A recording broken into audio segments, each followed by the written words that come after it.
Coming up on World's Greenest Homes, a spectacular home with its very own wildlife habitat. Then off to Melbourne, Australia to check out the ultimate in country living.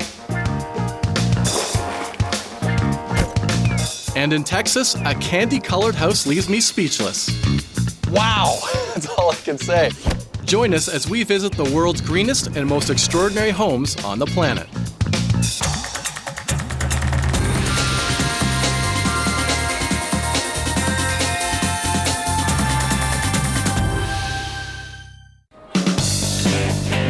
I'm heading to one of the most beautiful places in the world, Northern California. Sonoma County is known for being an agricultural hotspot. Its chief export, California wine.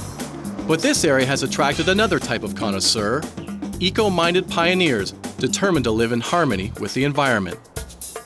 Real estate people love to say location, location, location. And nowhere is that more true than right here in Sonoma, California, where principles of green design are being tailored to locations that will simply take your breath away.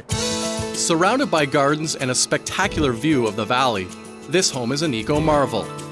Resting on 5 acres of land, this 2,700 square foot dwelling sports 3 bedrooms and 2 bathrooms. It is made using traditional rammed earth and is almost entirely self-sufficient. Close to 100 solar panels meet most of the home's electrical needs. A smart house automation system efficiently runs thermostats, lighting, and irrigation. It was built in 2004 following the permaculture eco-design strategy, which encourages complete integration of the dweller with the environment. If you have a dream to be one with nature, Karen Bonus and Mark Feichner's permaculture home may be right for you. Our house is totally designed so that the inside and the outside become almost one, and that we're able to feel that we're outside even though we're sitting in here. This property's design has been certified a backyard wildlife habitat by the National Wildlife Federation. And what that means is we have installed plants that support the critters around us. So we have plants that provide a place for birds to build nests, for animals to raise their young, to hide from predators. Karen and Mark have even provided a full buffet for the surrounding wildlife. We have seed, nuts, berries, and we also have a water source so that the animals can drink. Time to move the tour inside and see how well this habitat suits its human residents. Wow, I mean, it's stunning. Getting to the permaculture way of life that you guys are living, how did you get there? We found these great books and we started reading them, and then the whole thing just blossomed. The final result includes luxurious built-in furniture, a Rumsfeld-style fireplace, and softly curved, textured walls. Well, this wall is called Pise. We just think it's a gorgeous, natural surface. Pise, or rammed earth construction, uses compressed earth, which has been made more stable by combining it with gravel, clay, or concrete. The walls collect heat during the day and release it at night. We have a lot of curves that are natural, that blend with the curves of the landscape. And so we feel that this creates a warm, cozy place to sit and visit with our friends. The curve motif was carried through to the exterior, giving the home its distinctive style. The house was situated to make best use of the sun's energy throughout the year. This is my favorite room, and the reason is because of this beautiful view. We've got Sonoma Mountain in the background. Mark, I love the look and feel of concrete floors, but why is it such a good green building material to use? Well, in the case of a house, you have to put a slab in anyway, and this way we don't have to add new materials or other materials on top. So all we did is stain it and dye it with an acid wash, and came up with this beautiful color. Concrete floors help contribute to the home's energy efficiency and are friendly to indoor air quality by not releasing the toxins or fumes often discharged by other types of flooring. And when I feel it, it doesn't feel cold. Well, we have radiant floor tubing all through the house, and that's what keeps us warm through the winter. But warm or cool, concrete can be hard on the legs, so the couple chose a very different type of flooring for the kitchen. Mark, I love the cork floor. It's such a contrast from the concrete. The cork comes from trees that are renewable resource, so the bark peels off when they're mature, and it doesn't hurt the tree as long as they do it over a period of time, and it's just beautiful. These cabinets are formaldehyde free, And that's a really important factor because we didn't want any toxic products in the house. You can probably eat the stain that went on those cabinets. That probably wouldn't taste good, but you can eat it. It's all materials that are non-toxic. Another aspect of permaculture design is to avoid waste at all cost. A discarded granite slab was reclaimed to create Karen and Mark's beautiful new breakfast table.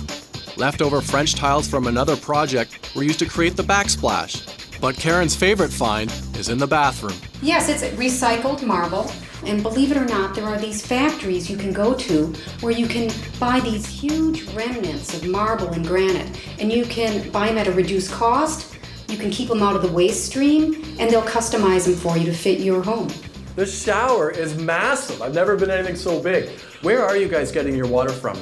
Well, we collect rainwater off of our roof, and it goes into a cistern underneath our garage, and that water's filtered, and we have low-flow shower heads as well, so we conserve that water. Is there anything that you would do differently if you could? Yes, and we're standing right by it. This is a Japanese-style tub, and I find that it uses a bit too much water, and it doesn't have the same cozy, warm feel. Like the rest of the house, the master bedroom sports many eco-design features. Luxurious radiant floor heating, the headboard made from recycled materials, and large picture windows that let in the sun's warmth. Tell me what it's like just to wake up and see that every day. Well, it's inspiring. It's a beautiful segment of Sonoma Mountain. I just love it. Bringing the outside in, exactly what permaculture is all about. Inspired by a book, Karen and Mark's dream home has become a thriving ecosystem. I don't know what impressed me more about this house. It's green permacultural design, or a backyard so sustainable it's got the National Wildlife Federation stamp of approval. Either way, this house has a huge visual impact with no environmental fallout.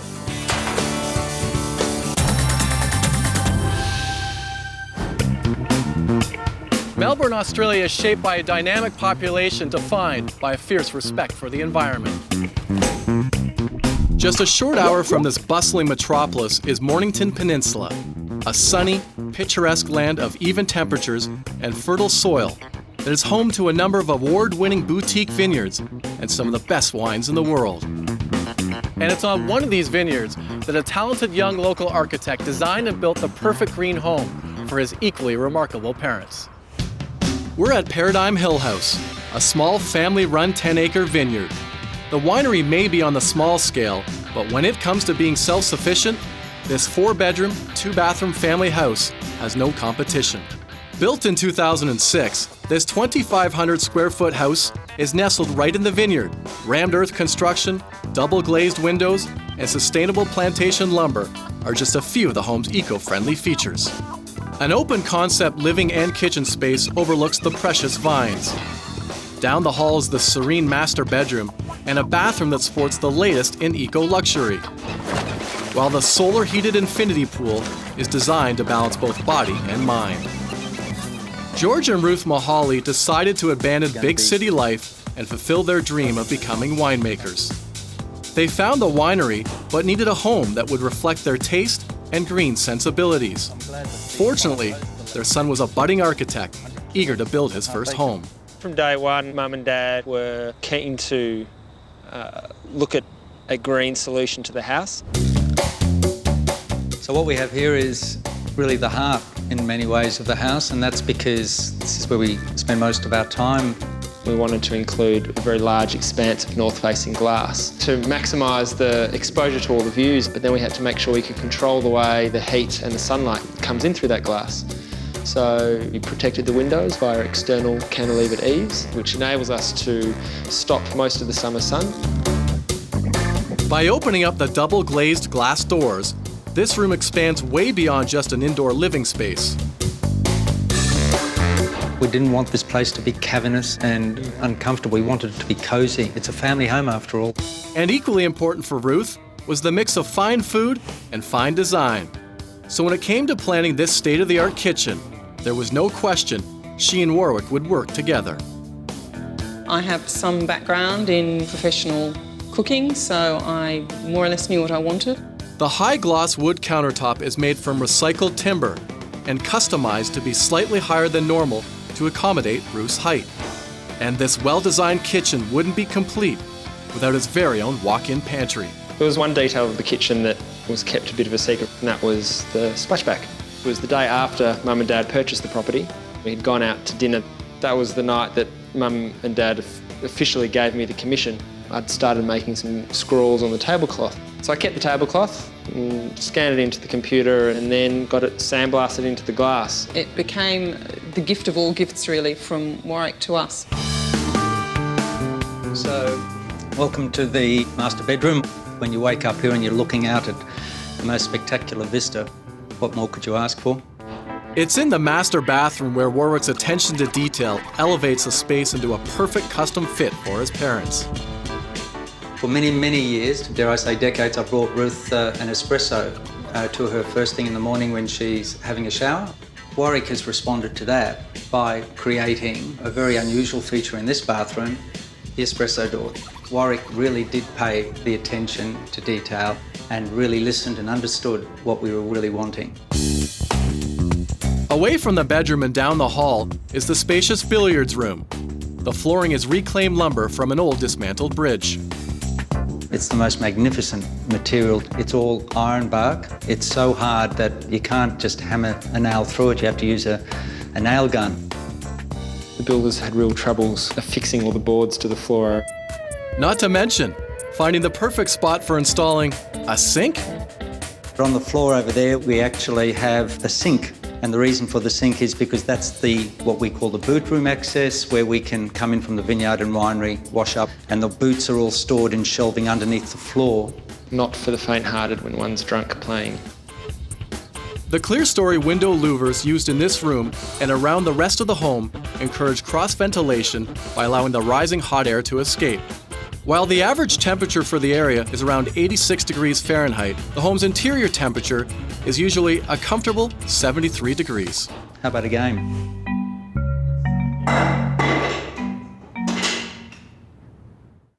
The solar panels can generate a lot more energy than the home and the winery could possibly need. Welcome to the Paradigm Hill solar plant. What we have here are 54 panels. One of the things we've chosen to do is to exploit the advantage of having the panels on the ground. By putting them on the ground, the panels operate more efficiently. The excess energy produced by the panels gets put back into the local power grid and drawn from when needed. This house could not grow into a home without the ideal ingredients of water, sun, and earth. I'm standing in front of the rammed earth wall outside the front door. Hill House is arranged rammed earth wall spines. Now, no matter what part of the house you're in, you feel like you're part of the land, so it's perfect for rural property. And that feeling doesn't stop there. This is my very, very special place down here for very good reasons, as I think you can see. Warwick has created here the absolute ideal and perfect environment. Although 13 feet underground, the wine cellar is not deep enough to be cooled naturally. In the end, they had to install air conditioning, which runs on the power provided by the solar array. It's a perfect place to come with a group of winemakers, and even if it gets raucous, no one can hear us. So with that, I can just say cheers. How old was I when I first got the commission? Just over 19. I was a teenager, that's right, 19 and 5 months old, and didn't know anything really back then. I think it's a permanent reminder of Warwick's talent and his gift to us. It's like permanently living in a 6-star resort. So you can understand why you don't want to leave this place. It's fun to live here. It works.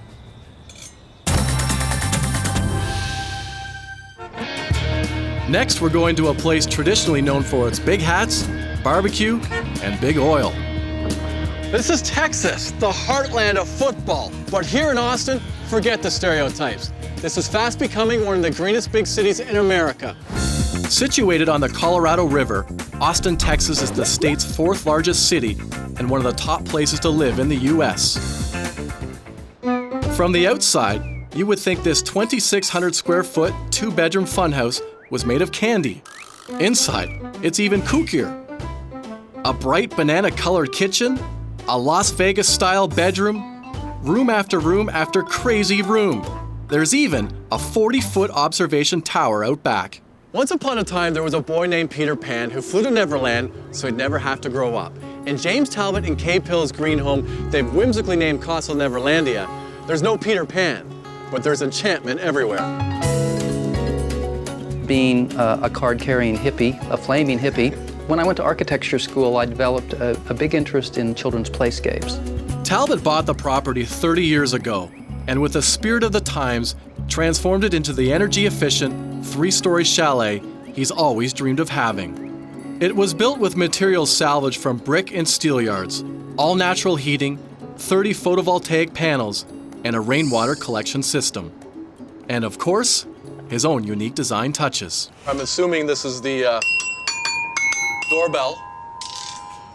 If entrance depends on my musical talent, I think I'm in trouble.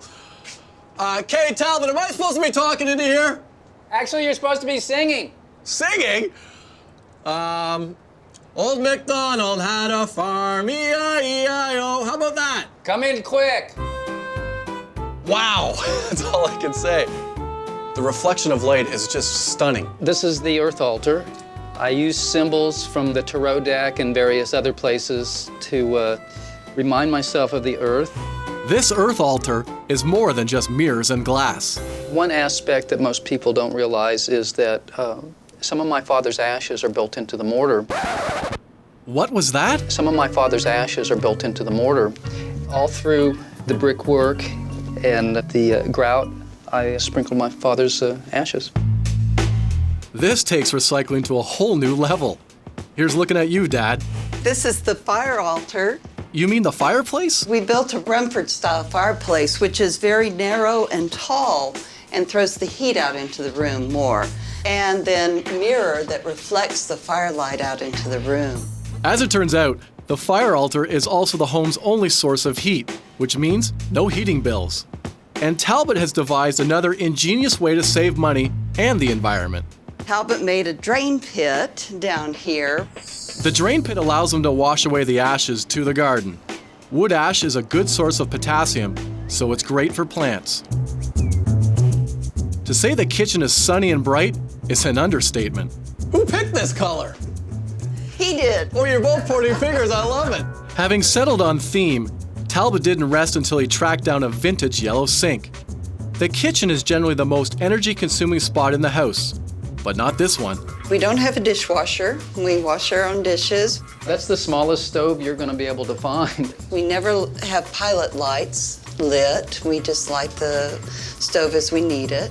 And their fridge is energy efficient. All these seemingly small features add up to real eco-friendly savings. And Talbot added one more artistic flair. I had the brick, and I made all these tiles, one by one. And then I had some black glazed brick that I included, and some glass block so that you could see inside. What is the inspiration for this room? Well, actually, the whole room started off of a piece of Guatemalan fabric. Many of the materials used in the home were salvaged from demolition sites. These are all used windows. They're casement windows that we hauled up here with block and tackle. I haven't experienced a Texas summer. I can only imagine how hot it is, especially up on the 3rd floor. How do you survive without air conditioning? It's pretty hot here during August, but with the windows all open, and sometimes we just wet down a towel with a fan on it, and that's our air conditioner. It sounds like the room. However, Sure, I'm taking you into Kay has a confession to make. This is what Talbot calls my sin room. And why does he call it the sit room? Well, because I've actually got an air conditioner in here. I just sit in here during the summertime and watch television and knit and drink a glass of wine, and I get cool. I'll close the doors and I hear a little scratching at the door when it's really hot, and I'll say, no, you didn't want air conditioning. You stay outside. That's fine with Talbot, who has a room of his own. What do you call this room? House of Pong. It may be a room for just fun and games, but even here, Kay and Talbot were serious about going green. I love the bamboo. Well, we harvested the bamboo ourselves, and someone was getting rid of it, and we put reed fencing over painted sheetrock. Both bamboo and reed fencing are sustainable alternatives to wood. Bamboo is the fastest growing woody plant in the world, taking only 5 to 7 years to reach maturity. This makes bamboo more appealing than hardwood to eco-friendly consumers. But hey, now it's time to play. Hey, Yes. it's zing pong time. The talk tube is another one of Talbot's offbeat creations. Well, come on up. All right. Whoa, oh, thank you, Steve. We're all just running around here. A friend joins in, and we have a great game. I think we should be drinking if we're playing this game. Talbot has been saving the home's best creation for last, a 40-foot tower that overlooks the entire city.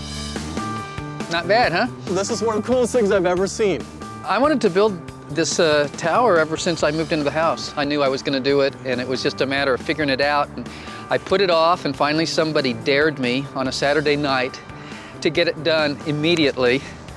And 60 hours later, I spent the night on this tower. I love the fact that you're running your solar here. How much power are you running off this for your house?